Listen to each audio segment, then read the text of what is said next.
Hello everyone, welcome back to my YouTube channel. हमारी mortgage की series चल रही थी, हमने राइट टू रिडम्पशन शुरू करा था, तो उसी को कंटिन्यू करते हैं। हमारा जो टॉपिक है पहला सेक्शन नंबर 60 का, वो है राइट टू रिडम्पशन। देखो, right to redemption is the right to recover something. Redemption मतलब कुछ रिकवर करना। देखो, मॉर्गेजर की राइट है राइट ऑफ रिडम्पशन। इसका मतलब मॉर्गेजर के पास राइट है कि वो अपनी प्रॉपर्टी को रिकवर कर सकता है, प्रॉपर्टी को वापस ले सकता है। वो कब लेगा? जब वो लोन की पेमेंट पूरी कर देगा। ठीक है। It is the right which rest in him by the virtue of his residuary ownership. इसका क्या मतलब हुआ? देखो, ये एक ए है, ये एक प्रॉपर्टी का ओनर है। प्रॉपर्टी के ओनर में इसने अपना लिमिटेड इंटरेस्ट जो है प्रॉपर्टी का, वो एज अ सिक्योरिटी बी को दिया था। ए मॉर्गेजर था, बी मॉर्गेजी था। अब ए के पास क्या बचा है? हमारे पास ए के पास ओनरशिप बची हुई है, रेजिडोरी ओनरशिप बची हुई है। उसने तो बस अपनी प्रॉपर्टी का एक इंटरेस्ट जो है वो बी को दिया है as a purpose of security. तो ओनरशिप जब उसके पास बची हुई है, तो वो अपनी प्रॉपर्टी का जो इंटरेस्ट उसने सिक्योरिटी के तौर पे दिया था, वो इंटरेस्ट वापस लेना चाहता है। वो कब मिलेगा उसको? जब वो लोन अपना पूरा पे कर देगा। ठीक है, आगे देखो। By making payment of the loan with its interest, the mortgagor becomes entitled to redeem, that is to call back the interest which is given as security for the repayment. जब वो लोन पे कर देता है, साथ में interest पे कर देता है, तो मॉर्गेजर एंटाइटल्ड हो जाता है प्रॉपर्टी को रिडीम करने के लिए, उस इंटरेस्ट को वापस बुलाने के लिए, वो इंटरेस्ट जो उसने एज अ सिक्योरिटी मॉर्गेजी को दिया था। आगे बात करते हैं। Mortgager's right of redemption has been incorporated in section 60 of this act. It is therefore a legal or statutory right in India. देखो, this is an inherent right of every mortgager, irrespective of the kind of the mortgage. अब चाहे कैसा भी kind of mortgage हो, यूसुफैक्चरी हो, simple हो, conditional cell हो, कोई भी हो, आपके पास इनहेरेंट राइट है। इनहेरेंट राइट किस चीज की है? Right of redemption. अब देखो क्यों है ये इनहेरेंट राइट। देखो, क्या होता है कि जब मॉर्गेज होता है ना, मॉर्गेज के अंदर आप अपनी सिक्योरिटी देते हो, है ना, ताकि मैं अपना इंटरेस्ट एज सिक्योरिटी दे रहा हूँ, और वो इंटरेस्ट मेरी इंटेंशन होती है वापस लेने की, जब मैं वो लोन की रीपेमेंट कर दूंगा, साथ में इंटरेस्ट दे दूंगा। अब क्या मेरी इंटेंशन, ये बताओ, ये है कि मैं तो अपनी प्रॉपर्टी एब्सोल्युटली देना चाहता हूँ, हमेशा हमेशा के लिए देना चाहता हूँ? नहीं ना। जब हमारी ऐसी कोई इंटेंशन है ही नहीं, तो हम प्रॉपर्टी वापस लेना चाहते हैं। तो he neither intends nor desire that the property should go absolutely to the mortgagee. समझ आ गया? Therefore if he could not repay the loan on a fixed date, अगर मान लो आपने एक डेट दी मुझे, आपने मुझे डेट दी, अगर उस डेट तक मैं पैसा नहीं ला पाया, तो क्या मतलब है कि मैं अपनी प्रॉपर्टी का राइट खो दूं? भाई ऐसा नहीं होना चाहिए, ऐसा नहीं होना चाहिए। इसीलिए आपकी जो राइट ऑफ रिडम्पशन है, वो इनहेरेंट राइट है, वो आपको मिलेगी ही मिलेगी। ठीक है। Therefore, if you could not repay the loan on a fixed date and there is some delay, the loan must extend his right of redemption up to a reasonable time. क्या मुझे एक रीजनेबल टाइम नहीं मिलना चाहिए अपने पैसे आपको देकर अपनी प्रॉपर्टी वापस लेने के लिए? देखो, it would be unfair and also against the very object of the transaction of the mortgage, that a mortgage's right of ownership is lost merely due to the non-payment of loan within a specified period. बहुत ज्यादा unfair हो जाएगा, और जो mortgage का जो purpose है वो डिफीट हो जाएगा अगर हम मॉर्गेजर को उसकी राइट ऑफ रिडम्पशन ना दे, जस्ट बिकॉज कि उसने कुछ दिन लेट हो गया वो टाइमली पेमेंट नहीं कर पाया। ठीक है। Principle of equity, justice, good conscience ये डिमांड करते हैं कि उसको राइट ऑफ रिडम्पशन मिले। It would not allow that a transaction which is basically a borrowing transaction should become an absolute conveyance only because there was no repayment of on a fixed date. समझ आ गया आपको? देखो आगे देखते हैं। Equity of redemption in England, the mortgagor right of redemption was introduced bye chancery court. अभी जो राइट ऑफ रिडम्पशन की जो शुरुआत कर रही थी, ये चांसरी कोर्ट से आई थी, इक्विटी कोर्ट से आई थी। These courts were the equity courts. Mortgagor's right to redeem the mortgage by making payments even after due date is known as equity of redemption. कहा जाता था कि अगर मॉर्गेजर के पास right to redeem the mortgage property है, कैसे कि वो ड्यू डेट के बावजूद, मतलब डेट निकलने के बावजूद जो है वो अगर पैसे दे रहा है, तो इक्विटी डिमांड करती थी कि उसको उसकी प्रॉपर्टी वापस मिल जाए। चांसरी कोर्ट ये लेकर आए थे, लेकिन कॉमन लॉ के अंदर ये प्रिंसिपल नहीं था। ये प्रिंसिपल था कि भैया मॉर्टगेजर ने अपनी ड्यू डेट निकाल दी है, उसको सजा मिलनी चाहिए, उसकी प्रॉपर्टी निकल जानी चाहिए। तो वो लगा कि नहीं ये तो गलत है यार। Common law treated non-payment of debt up to a specified time as a penalty for the mortgagor. In default of the repayment of loan, the mortgagor lost all his right in the property because no further relaxation was given under the common law, even if he was ready to repay the debt after some time. ये right जो है common law deny करता था, इसीलिए mortgagor को ये right जो है इक्विटी ने प्रोवाइड करी कि नहीं यार ये गलत हो रहा है, ये नहीं होना चाहिए था। फिर कंसेप्ट लेकर आए हम once a mortgage always a mortgage. यहां से कंसेप्ट आया कि एक मॉर्गेज मॉर्गेज ही माना जाए। अब देखो मुझे बताओ, अगर मान लो ड्यू डेट निकल गई है ना, ड्यू डेट निकल गई है और अब क्या होता है कि मॉर्गेज ही ना बहला फुसला के ना मॉर्गेजर से कंसेंट ले लेता है कि यार तू अब इतना टाइम तो हो गया यार, तू बता यार मैं कब तक वेट करता रहूंगा, तो एक काम करना प्रॉपर्टी मेरे को दे दे। तो मॉर्गेजर के कंसेंट से ना हम उसकी राइट ऑफ रिडम्पशन छीन रहे थे। फिर जाके इक्विटी कोर्ट्स ये कंसेप्ट लेकर आए कि नहीं नहीं, once a mortgage always a mortgage. भले ही मॉर्गेजर खुद ही वेव ऑफ करना चाहे अपना राइट ऑफ रिडम्पशन, अगर मॉर्गेजर खुद ही वेव ऑफ करना चाहे ना राइट ऑफ रिडम्पशन, तो भी उसको वो राइट नहीं मिलेगा। आपके पास इनहेरेंट राइट है, स्टैच्यूटरी राइट है, राइट ऑफ रिडम्पशन मिलना ही मिलना है। ठीक है, as per this maxim the right of redemption is an inherent to all mortgages on the full payment of the debt for which such an immovable property was use as security. अगर आप वो जो loan है उसकी repayment कर देते हो, तो जो इंटरेस्ट आपने एज ए सिक्योरिटी के तौर पे दिया था वो इंटरेस्ट आपको जरूर मिलेगा, मिलना ही मिलना है। If any exercise is made against it then it will be null and void. If any condition is imposed by the party, then it also be void. Thus, the right of redemption and the mortgage, they are coextensive with each other, and the mortgage cannot be transferred in any other transaction. Right of redemption बिल्कुल attached है, annexed है mortgage की right से, और ये separate नहीं हो सकता।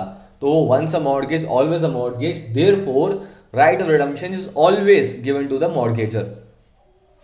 ये टॉपिक क्लियर हो गया। आगे बात करते हैं हम अपना क्लॉग के बारे में, क्लॉग ऑन रिडम्पशन। क्लॉग के बारे में देखते हैं। देखो क्लॉग का मतलब होता है कि ऐसी कोई कंडीशन लगा देना, ऐसा कोई स्टिपुलेशन लगा देना जिससे मॉर्गेजर अपनी प्रॉपर्टी रिडीम ना कर पाए। बेशक लोन भी पे कर रहा है वो, तो भी वो प्रॉपर्टी रिडीम ना कर पाए। तो ऐसी कोई कंडीशन, ऐसी कोई स्टिपुलेशन, उसे कहते हैं हम क्लॉग।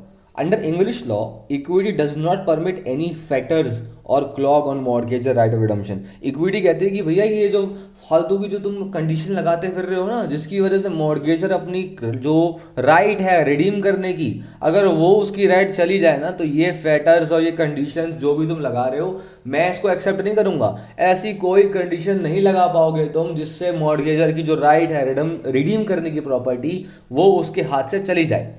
ठीक है, तो the right of redemption in India is based on that English equity of redemption. वही इंडिया ने वही चीज बोरो करी है। ठीक है, देखो in India to a clog on mortgages right of redemption is void because no condition, no stipulation can prevail against the statutory right given by section 60. The result is that even mortgager cannot stipulate against his own right of redemption. If he does so, it may be void as being a clause on his right of redemption. अगर mortgagor खुद ही consent देता है कि कोई बात नहीं मैं अपनी राइट जो है वेव ऑफ करना चाहता हूं, अगर ऐसी कोई वो कंडीशन खुद ही इंपोज करता है तो वो कंडीशन भी वॉइड मानी जाएगी। ठीक है, अब समझ आया कि कब एक कंडीशन, कब एक स्टिपुलेशन क्लॉज बनती है। देखो, if it has been imposed only by the mortgagee and not by any other person who is a stranger to transaction. अगर वो कंडीशन मॉर्गेजी लगाएगा तो वो क्लॉग है। अगर वो कंडीशन कोई थर्ड पर्सन का स्ट्रेंजर जो मॉर्गेज डीड से स्ट्रेंजर है वो लगा रहा है तो फिर तो कोई क्लॉग नहीं माना जाएगा। वो हम मॉर्गेजी के ऊपर एक कंडीशन इंपोज कर रहे हैं। ओके, दूसरी बात, it must be incorporated in the mortgage deed itself. ठीक है, अगर वो मॉर्गेज डीड के अंदर मेंशन है वो कंडीशन तो वो वॉइड मानी जाएगी। अदरवाइज पार्टीज जो हैं वो उनको पूरी आज़ादी है, वो एक इंडिपेंडेंट कॉन्ट्रैक्ट बना सकते हैं आउटसाइड अ मॉर्गेज डीड। अगर वो एक इंडिपेंडेंट कॉन्ट्रैक्ट बना रहे हैं, मॉर्गेज डीड के अंदर कुछ नहीं लिखा उन्होंने, एक सेपरेट इंडिपेंडेंट कॉन्ट्रैक्ट बनाया, वो क्लॉग नहीं माना जाएगा। तो उस कॉन्ट्रैक्ट को आप अलग से पूरा कर सकते हो, मतलब ठीक है। पिकअप द क्या कहते हैं वो, एक मैक्सिम है ना, वो ईडियम है एक, कि कान को सीधा ना पकड़ो उल्टा पकड़ लो, वही बात है बेसिकली। तो कंडीशन तो लग रही है लेकिन घुमा के लग रही है, ठीक। Such condition must be unreasonable and against the public policy with mala fide intention. अगर वो कंडीशन आपने अनरीजनेबली लगाई है, पब्लिक पॉलिसी के अगेंस्ट है, आपकी इंटेंशन है, ये इंटेंशन है कि आप मॉर्गेजर की राइट को खाना चाहते हो, मॉर्गेजर को प्रॉपर्टी नहीं देना चाहते, ऐसी कोई कंडीशन दिख रही है, आपकी मैलाफाइड इंटेंशन दिख रही है इसके अंदर, तो फिर वो कंडीशन क्लॉग मानी जाएगी। It puts either absolute restraint on the mortgage's right of redemption or prevents him from redeeming the mortgage for an unreasonably long period। अगर ऐसी कोई कंडीशन है जिससे एब्सोल्यूट रिस्ट्रेंट लग जाता है मॉर्गेजर की राइट ऑफ रिडम्पशन पे, या फिर उसको आप प्रिवेंट कर रहे हो कि वो अपनी प्रॉपर्टी रिडीम नहीं कर सकता फॉर अनरीजनेबली लॉन्ग पीरियड के लिए, तो ऐसी कोई कंडीशन लगाना वो क्लॉग माना जाता है। क्लियर हो गया? चलो अब कुछ एग्जांपल देख लेते हैं। Instances of clog on redemption. Condition of sale in default.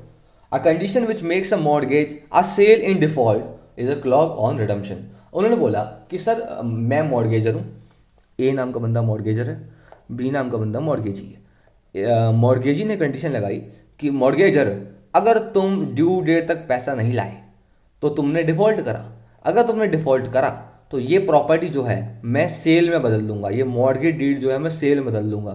आपको क्या लगता है क्लॉग नहीं है? बिल्कुल क्लॉग है। ये कंडीशन ऐसी है कि जिससे मॉर्गेजर अपनी राइट ऑफ रिडम्पशन को एक्सरसाइज नहीं कर पाएगा, तो इसीलिए ये कंडीशन क्लॉग मानी जाएगी और ये कंडीशन वॉइड मानी जाएगी। Stipulation entered into at the time of a mortgage and included in a deed that in the default of repayment of loan within the fixed date, the mortgagee shall be deemed to be the purchaser of the mortgage property. It is a clause on redemption. समझ आ गया? आगे देखते हैं। The mortgagee may stipulate independently, हाँ भाई independent contract बनाओ, कोई दिक्कत नहीं है। Agreement for a sale is a clause if it is a part and parcel of the mortgage deed, but there is nothing in law to prevent the parties from entering into a contract which qualifies the right of redemption. समझ आ गया? देखो अगर ये लोग अलग से independent contract बना देते तो बात खत्म है, लेकिन अगर मॉर्गेज डीड के अंदर ये बात लिखी होती कि मैं परचेजर माना जाऊंगा तो फिर वो क्लॉग माना जाता और फिर वो चीज़ जो है वॉइड मानी जाती। ठीक है, अच्छा अगला पॉइंट आता है postponement of redemption for a long term. ठीक है, ये देखो A mere long period for redemption may not necessarily per se amounts to clog on redemption। हाँ भैया कुछ टाइम के लिए ना हमने उसको बांध के रख दिया था, उससे क्या कहते हैं उसको राइट ऑफ रिडम्पशन एक्सरसाइज नहीं करने दे रहे थे, वो पर से इस्पो फैक्टो जो है वो पोस्टपोनमेंट नहीं माना जाता, वो लॉन्ग पीरियड के लिए होल्ड करना नहीं माना जाता, अनलेस आप दिखाओ कि फैक्ट्स एंड सर्कमस्टांसेस ऐसे कहते हैं कि मॉर्गेजी जो है वो जानबूझ के अनड्यू एडवांटेज ले रहा है मॉर्गेजर की अपनी पोजीशन का, अपने मनी लेंडर होने का, तो वहां से उसको लग रहा है facts and circumstances clearly show कर रहे हैं कि वो मॉर्गेजी जो है ना वो मॉर्गेजर को बाइंड डाउन करना चाहता है ताकि मॉर्गेजर जो है वो प्रॉपर्टी की जो रिडम्पशन की राइट है वो उसको एक्सरसाइज ना कर पाए। तो यहां आप कह सकते हो कि ठीक है ये एक क्लॉग है और ये फिर वॉइड है। ओके आगे बात करते हैं condition postponing redemption in default on a certain date. The condition or stipulation which postpones the mortgagor right of redemption in case of default in payment on a certain date it is regarded as clog on redemption. एक condition लगाई गई कि A mortgagor है, B mortgagee है, इन्होंने अगर ए ने एक सर्टेन डेट तक पैसा नहीं दिया तो फिर वो आने वाले 10 साल, आने वाले 20 साल, आने वाले 30 साल तक पैसा नहीं दे सकता। अब आप बताओ ये कंडीशन क्लॉग है कि नहीं है? बिल्कुल क्लॉग है। बट हाँ इसका ना एक और चीज़ भी आती है, क्या क्या क्या पता मान लो आने वाले 5 साल 6 साल जो हैं वो मॉर्गेजर के लिए बेनिफिशियल हो, क्या वो पैसा जो है तब तक वो अपना इकट्ठा कर सके, और ये मॉर्गेजी के लिए भी बेनिफिशियल हो कि वो उस प्रॉपर्टी को अच्छे से यूटिलाइज कर सके, अच्छे से प्रॉफिट गेन कर सके। तो ये डिपेंड करता है फैक्ट्स एंड सर्कमस्टांसेस पे हर एक केस के कि क्या कंडीशन क्लॉग होगी या नहीं होगी। बेसिकली आपने देखना है कि उस कंडीशन का जो मेन अफेक्ट है वो ये है कि मॉर्गेजर की जो प्रॉपर्टी की रिडम्पशन की जो राइट है, वो रिडम्पशन की राइट जो है वो उस पर कोई अफेक्ट ना आए। ठीक है, तो ये आप देखना पड़ेगा, मैलाफाइड इंटेंशन देखनी पड़ेगी, हर एक चीज देखनी पड़ेगी इसके अंदर आपको। ठीक है, चलिए आगे बात करते हैं। द कंडीशन ऑफ स्टिपुलेशन ये law, for instance there was a stipulation in the deed, एक कंडीशन लगाई गई according to which if mortgagor could not pay the money the mortgagee was entitled to take the possession of the mortgage property. The stipulation further provided that mortgagee shall remain in possession for 12 साल during which the mortgagor can not redeem the mortgage. Question आया कि ए और B हैं parties, ए एक mortgagor है, B एक mortgagee है। Mortgagee ने कंडीशन लगाई कि अगर आप एक सर्टेन डेट तक पैसा नहीं देते तो मॉर्गेजी जो है उसके पास पोजेशन चली जाएगी और वो 12 साल तक पोजेशन पोजेस करेगा, और इन 12 साल तक आप जो हो अपनी रिडम्पशन की राइट एक्सरसाइज नहीं कर पाओगे।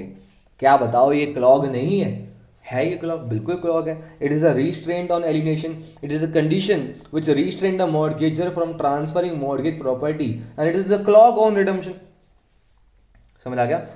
चला आगे बात करते हैं। Are collateral benefits to a mortgagee considered as clog. देखो, मॉर्गेजी को कुछ राइट्स मिलती हैं, है ना, वो राइट्स तो मिलती हैं, वो राइट्स जो होती है वो इनहेरेंट राइट्स होती है। अब इन इनहेरेंट राइट्स के अलावा अगर कोई और राइट मिल रही है उसको, तो उस बेनिफिट को कहते हैं हम collateral benefit. Collateral benefits are those benefits or those advantages which are given to a mortgagee in addition to its inherent benefits. Collateral benefit कब क्लॉग बनेंगे? If they're unfair, they're unconscionable, they are a part of the transaction of a mortgage and not an independent benefit. ये एक part and parcel है mortgage का, ये unfair हो रहे हैं, अनकॉन्शियसनेबल हो रहे हैं, ये मॉर्गेजर की राइट ऑफ रिडम्पशन को अफेक्ट कर रहे हैं, तब जाकर वो कोलेटरल बेनिफिट जो हैं वो क्लॉग माने जाएंगे। ओके, लास्ट टॉपिक आज का हमारा ये आता है penalty in case of default. Any stipulation which may be oppressive or by way of punishment to the mortgagor if he fails to pay the loan on a due date is invalid as being a clog on equity redemption. A और B ने condition लगाई, A ने कहा A mortgagor है, B mortgagee है, A mortgagor है, B mortgagee है। A ने मॉर्गेज करा प्रॉपर्टी, बी ने कंडीशन लगाई कि अगर तुम एक सर्टेन डेट तक पैसा नहीं दोगे तो पैसा 50 गुना बढ़ जाएगा। फॉर एग्जाम्पल, ए ने पैसे लिए थे 10 लाख रुपए, तो 10 लाख का 50 गुना बढ़ जाएगा। तो ये जो पनिशमेंट है, जो पेनल्टी है, क्या ये क्लॉग नहीं है? क्या ये क्लॉग नहीं है? क्या ये जो ए की राइट है रिडम्पशन की उसको अफेक्ट नहीं कर रही है? कर रही है ना, तो ये कंडीशन क्लॉग है, ये कंडीशन वॉइड मानी जाएगी अगर ये मॉर्गेज डीड का पार्ट है। अगर ये इंडिपेंडेंट कॉन्ट्रैक्ट है तो बात अलग है। ठीक है, तो आज का टॉपिक हमारा यहीं पे खत्म होता है। आई होप आपको ये लेक्चर समझ आया होगा। अगर कोई भी डाउट है तो आप ज़रूर पूछना। Thank you and have a nice day.